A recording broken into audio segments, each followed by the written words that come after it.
السلام علیکم ورحمۃ اللہ تعالی وبرکاتہ۔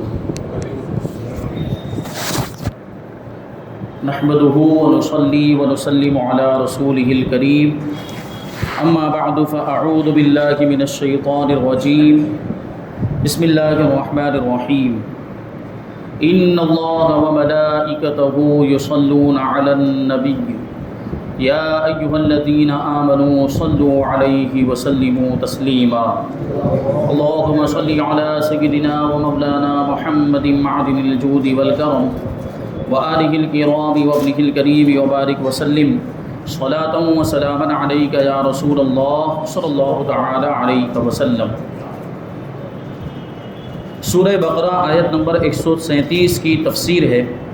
اللہ تبارک و تعالی ارشاد فرماتا ہے: فَإِنْ آمَنُوا بِمِثْلِ مَا آمَنْتُمْ بِهِ فَقَدِ اهْتَدَوْا وَإِنْ تَوَلَّوْا فَإِنَّمَا هُمْ فِي شِقَاقٍ فَسَيَكْفِيكَهُمُ اللَّهُ وَهُوَ السَّمِيعُ الْعَلِيمُ۔ پھر اگر وہ بھی یوں ہی ایمان لے آئیں جیسا تم لائے ہو، یعنی جیسا تم ایمان لائے ہو جب تو وہ ہدایت پا گئے، اور اگر منہ پھیریں تو وہ صرف مخالفت میں پڑے ہوئے ہیں، یعنی ضد میں پڑے ہوئے ہیں۔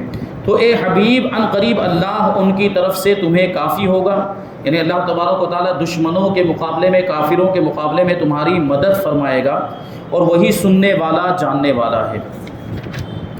یہودیوں کو صحابہ کرام رضی اللہ تعالی عنہم کی طرح ایمان لانے کا یہاں پر حکم دیا جا رہا ہے، اور یہ کہا جا رہا ہے کہ اگر وہ بھی صحابہ کرام کی طرح ایمان لے آئیں تو وہ ہدایت والے ہیں۔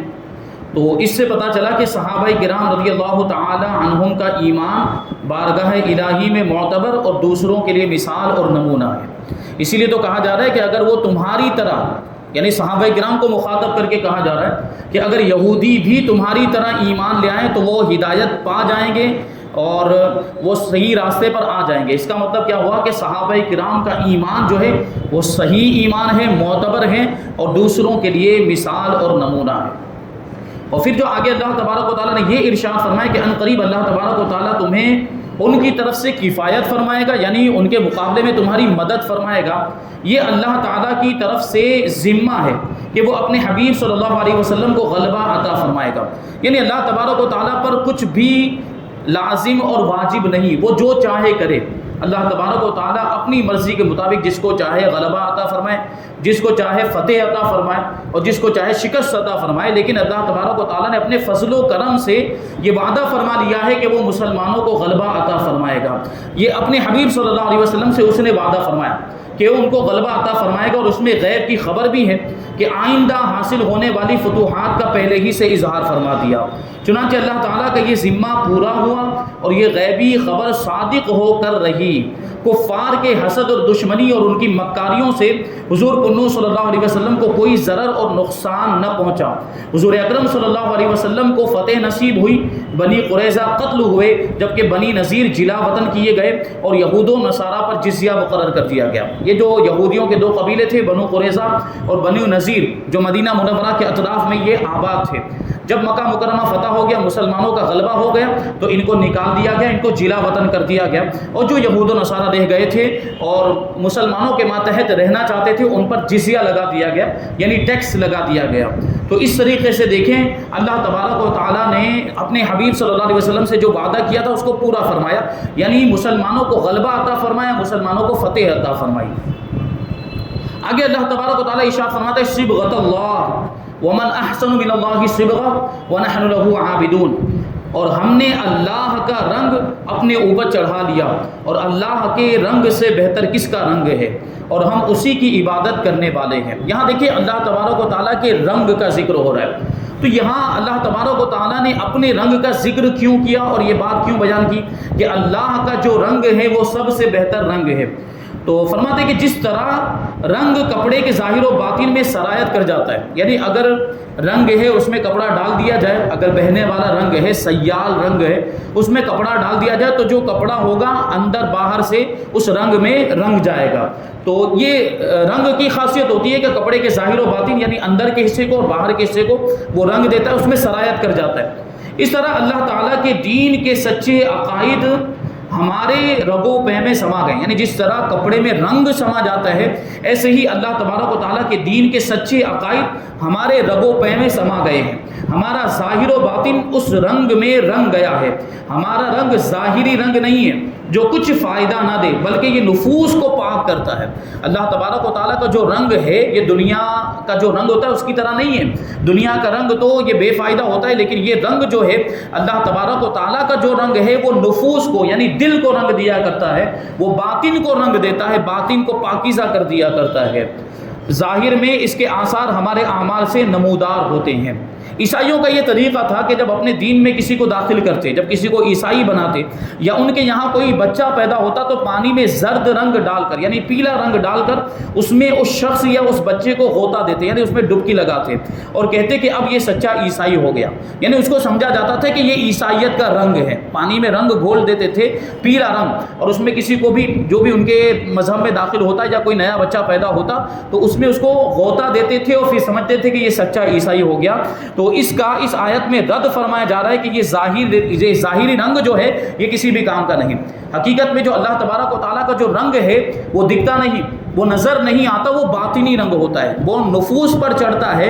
وہ رنگ ایسا ہوتا ہے جو دل پر چڑھتا ہے، اس کو دل کو رنگ دیتا ہے اور پھر انسان اللہ تبارک و تعالیٰ کا مطیع و فرما بردار بن جاتا ہے۔ جب انسان کے دل پر اللہ کا رنگ چڑھ جاتا ہے تو پھر وہ نافرمانی کے کام نہیں کرتا، پھر وہ گناہوں کے کام نہیں کرتا، بلکہ وہ نیکیوں کے کام کرتا ہے، وہ فرما برداری کے کام کرتا ہے۔ یہ اللہ کا رنگ ہوتا ہے جس کا اثر اعمال کے ذریعے سے ظاہر ہوتا ہے۔ اب ہمیں غور کرنا ہے کہ ہم پر اللہ تبارک و تعالیٰ کا رنگ چڑھا ہے یا نہیں چڑھا۔ کہ اس کی علامت میں نے بتا دی کہ اگر اللہ کا رنگ چڑھا ہے تو ہم زیادہ سے زیادہ نیک کام کرتے ہیں، اگر اللہ کا رنگ چڑھا ہے تو ہم گناہوں سے بچتے ہیں۔ تو ہمیں غور کرنا ہے، اپنے آپ کا محاسبہ کرنا ہے، دیکھنا ہے کہ ہم کتنے مطیع و فرما بردار ہیں، ہم کتنے نیکیوں کے کام کرتے ہیں اور کتنے گناہوں سے بچتے ہیں۔ اگر معاذ اللہ ہم گناہوں میں مبتلا ہیں اور نیکیوں کے کاموں میں ہمارا دل نہیں لگتا، من نہیں لگتا، تو اس کا مطلب یہ ہے کہ ابھی اللہ کا رنگ ہمارے نفوس پر چڑھا نہیں ہے، اور اس رنگ کو چڑھانے کی ضرورت ہے، کیونکہ اس کے بارے میں فرمایا گیا کہ یہ رنگ سب سے بہترین رنگ ہے، اس سے بہتر رنگ کوئی دوسرا ہو ہی نہیں سکتا۔ تو اس رنگ کو چڑھا لیا جائے تو پھر دنیا میں بھی کامیابی اور آخرت میں بھی کامیابی ہے۔ تو یہ ہے اللہ کا رنگ۔ قل اتحاجوننا فی اللہ وهو ربنا وربکم ولنا اعمالنا ولکم اعمالکم ونحن له مخلصون۔ تم فرماؤ کیا تم اللہ کے بارے میں ہم سے جھگڑتے ہو حالانکہ وہ ہمارا بھی رب ہے اور تمہارا بھی، اور ہمارے اعمال ہمارے لیے ہیں اور تمہارے اعمال تمہارے لیے ہیں اور ہم خالص اسی کے ہیں۔ کیا مطلب ہوا کہ ہمارے اعمال کا جو بھی عذاب یا جو بھی ثواب ہوگا وہ ہمارے لیے ہے، یعنی ثواب ہے تو ہمیں اس کا فائدہ ملے گا، اگر عذاب ہے تو وہ ہمیں بھگتنا پڑے گا، اور تمہارے اعمال کا وبال تم پر ہوگا۔ اگر تم نے کچھ غلط کام کیا ہے تو اس کا مواخذہ ہم سے نہیں ہوگا، تم نے جو کام کیا تمہارے اعمال کا مواخذہ اور اس کی پکڑ تم ہی سے ہوگی۔ تو یہاں پر دیکھیں اتحاجوننا جو فرمایا کہ کیا تم اللہ کے بارے میں ہم سے جھگڑتے ہو۔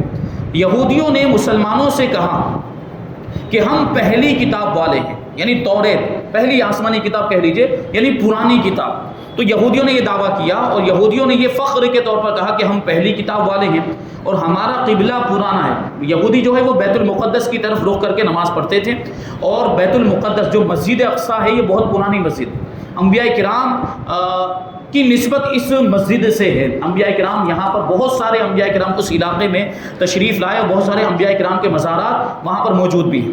تو انہوں نے کیا کہا کہ ہمارا قبلہ پرانا ہے، یعنی تمہارے قبلے کے مقابلے میں ہمارا قبلہ پرانا ہے اور ہمارا دین بھی قدیم ہے، یعنی ہمارا دین اور مذہب بھی پرانا ہے۔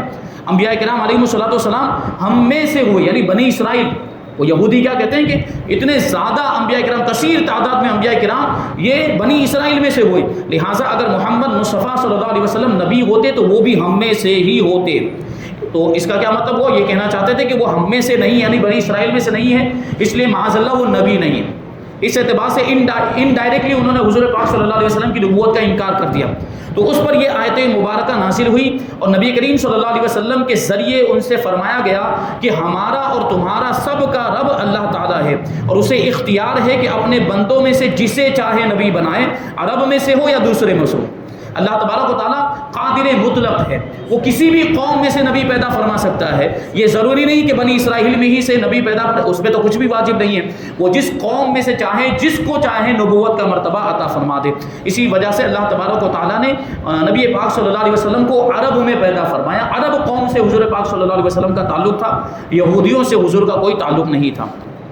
اب یہاں جو یہ فرمایا گیا کہ وَنَحْنُ لَهُ مُخْلِصُونَ، اور ہم خالص اسی کے ہیں، یعنی ہم کسی دوسرے کو اللہ تعالیٰ کے ساتھ شریک نہیں کرتے، اور عبادت و فرما برداری خالص اسی کے لیے کرتے ہیں تو عزت کے مستحق ہیں، یعنی ہم اللہ کی ہی عبادت کرتے، شرک و کفر نہیں کرتے، اور جو ایسا ہو وہ واقعی موحد ہوا کرتا ہے، توحید پرست ہوا کرتا ہے، اور جو توحید پرست خدا کو ایک ماننے والا، شرک و کفر سے بچنے والا ہوتا ہے، وہی حقیقت میں عزت کا حقدار ہوتا ہے۔ نیز خالص اللہ تعالیٰ کا وہی ہوتا ہے جو اس کے رسول صلی اللہ علیہ وسلم کا ہو جائے، اور جو رسول صلی اللہ علیہ وسلم کا ہو گیا وہ اللہ تعالیٰ کا ہو گیا۔ اللہ تبارک و تعالیٰ ارشاد فرماتا ہے کہ من یطع الرسول فقد اطاع اللہ، کہ جس نے رسول کی اطاعت کی اس نے اللہ کی اطاعت کی، یعنی جو رسول کا ہو گیا وہ اللہ کا ہو گیا۔ اعلیٰ حضرت رضی اللہ تعالیٰ عنہ فرماتے ہیں وہ کہ اس در کا ہوا خلق خدا اس کی ہوئی، یعنی جو رسول پاک صلی اللہ علیہ وسلم کے دامن سے وابستہ ہو گیا تو پھر پوری مخلوقات، ساری مخلوقات اس کی مطیع و فرما بردار ہو جاتی ہیں، اور وہ کہ اس در سے پھرا اللہ اس سے پھر گیا، یعنی پھر اللہ سے اس کا کوئی تعلق نہیں رہ جاتا۔ جو رسول پاک صلی اللہ علیہ وسلم سے پھر جائے، جس کا رسول اللہ صلی اللہ علیہ وسلم سے کوئی تعلق نہ رہے، پھر اللہ سے بھی اس کا کوئی تعلق نہیں رہتا۔ آگے اللہ تبارک و تعالیٰ آیت نمبر 140 میں ارشاد فرماتا ہے ام تقولون ان ابراہیم و اسماعیل و اسحاق و یعقوب والاسباط کانوا ہودا او نصارا قل اانتم اعلم ام اللہ ومن اظلم ممن کتم شہادۃ عنده من اللہ وما اللہ بغافل عما تعملون۔ اور اے اہل کتاب، کیا تم یہ کہتے ہو کہ ابراہیم اور اسماعیل اور اسحاق اور یعقوب اور ان کی اولاد یہودی یا نصرانی تھے؟ تم فرماؤ کہ کیا تم زیادہ جانتے ہو یا اللہ زیادہ جانتا ہے؟ اور اس سے بڑھ کر ظالم کون جس کے پاس اللہ کی طرف سے کوئی گواہی آئی ہو اور وہ اسے چھپائے، اور اللہ تمہارے اعمال سے بے خبر نہیں۔ اللہ تبارک و تعالیٰ بندوں کے اعمال کو دیکھ رہا ہے اور سارے کاموں سے باخبر ہے۔ یہودی کہتے تھے کہ حضرت ابراہیم علیہ السلام یہودی تھے، اور عیسائی کہتے تھے کہ حضرت ابراہیم علیہ السلام عیسائی تھے، یعنی دونوں کا دعویٰ تھا۔ یہودی حضرت ابراہیم کو یہودی کہتے تھے اور عیسائی حضرت ابراہیم کو عیسائی کہتے تھے۔ تو ان کی تردید میں، ان کے رد میں یہ آیت کریمہ نازل ہوئی کہ یہودیت اور عیسائیت تو ان کے بعد دنیا میں آئی، وہ کیسے اس دین پر ہوئی؟ یعنی حضرت ابراہیم علیہ السلام کا جو زمانہ ہے وہ حضرت موسیٰ علیہ السلام اور حضرت عیسیٰ علیہ السلام سے پہلے کا زمانہ، اور یہودیت جو ہے وہ حضرت موسیٰ علیہ السلام کی طرف منسوب ہے، اور عیسائیت جو ہے وہ حضرت عیسیٰ علیہ السلام کی طرف منسوب ہے۔ حالانکہ وہ صحیح مذہب نہیں، جو اس وقت یہود اور نصارہ جو جس مذہب کو مانتے ہیں وہ حضرت موسیٰ علیہ السلام کا مذہب جیسا تھا ویسا نہیں، انہوں نے اپنے اعتبار سے تبدیل کر دیا، اور حضرت عیسیٰ علیہ السلام جو شریعت لے کر آئے تھے اور جو مذہب ان کا تھا اس میں انہوں نے بہت زیادہ تبدیلیاں کر لی۔ بہرحال یہودیت اور عیسائیت کی جو نسبت ہے یہ حضرت موسیٰ اور حضرت عیسیٰ سے ہے، اور حضرت موسیٰ اور حضرت عیسیٰ یہ حضرت ابراہیم علیہ السلام کے بہت زمانے کے بعد دنیا میں تشریف لائے۔ تو پھر ظاہر سی بات ہے حضرت ابراہیم علیہ السلام یہودی یا عیسائی کیسے ہو سکتے ہیں؟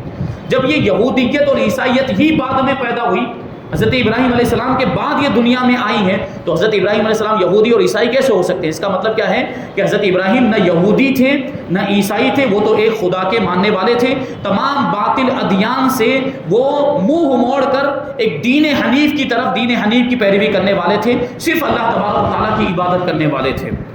آگے اللہ تبارک و تعالیٰ ارشاد فرماتے ہیں کہ ومن اظلم ممن کتم شہادۃ عنده من اللہ، کہ اس سے بڑا ظالم کون ہے جس کے پاس اللہ کی جانب سے کوئی شہادت اور گواہی آئی اور وہ اس کو چھپا دے۔ اللہ تعالیٰ کی گواہی کو چھپانے والا بڑا ظالم ہے، اور یہ یہودیوں کا حال ہے جنہوں نے اللہ تعالیٰ کی شہادتیں چھپائی، یعنی توریت کے اندر جو ان کو اور آسمانی کتابوں کے اندر جو ان کو گواہیاں عطا کی گئی تھی، اور گواہیوں سے کیا مراد؟ حضور پاک صلی اللہ علیہ وسلم کے اوصاف، حضور کی نشانیاں، حضور کی علامتیں، یہاں تک کہ حضور کا نام بھی موجود تھا توریت کے اندر۔ تو توریت میں جو گواہیاں مذکور تھی کہ محمد مصطفیٰ صلی اللہ علیہ وسلم اللہ کے نبی ہیں، اور ان کے یہ اوصاف اور ان کی یہ علامتیں جو توریت کے اندر ذکر کی گئی تھی، اور حضرت ابراہیم علیہ السلام مسلمان ہیں، اور دین مقبول اسلام ہی ہے، نہ کہ یہودیت اور نصرانیت، یعنی اللہ کی بارگاہ میں پسندیدہ دین کون سا ہے؟ وہ اسلام۔ یہودیت اور نصرانیت یہ اللہ تعالیٰ کا پسندیدہ دین نہیں ہے۔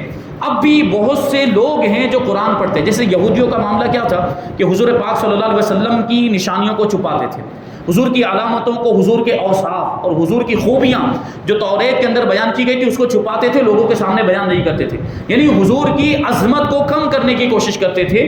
تو اب بھی اس زمانے میں بھی بہت سے لوگ ایسے ہیں جو قرآن پڑھتے ہیں, قرآن کو ماننے کا دعویٰ کرتے ہیں, حضور کو ماننے کا دعویٰ کرتے ہیں, لیکن حضور انور صلی اللہ علیہ وسلم کی عظمت و شان کی آیتوں کو چھپاتے ہیں. جن آیتوں کے اندر حضور کا مقام و مرتبہ بیان کیا گیا, حضور کے اوصاف بیان کیے گئے, حضور کی خوبیاں بیان کی گئی, ان آیتوں کو کھل کر یہ لوگوں کے سامنے بیان نہیں کرتے.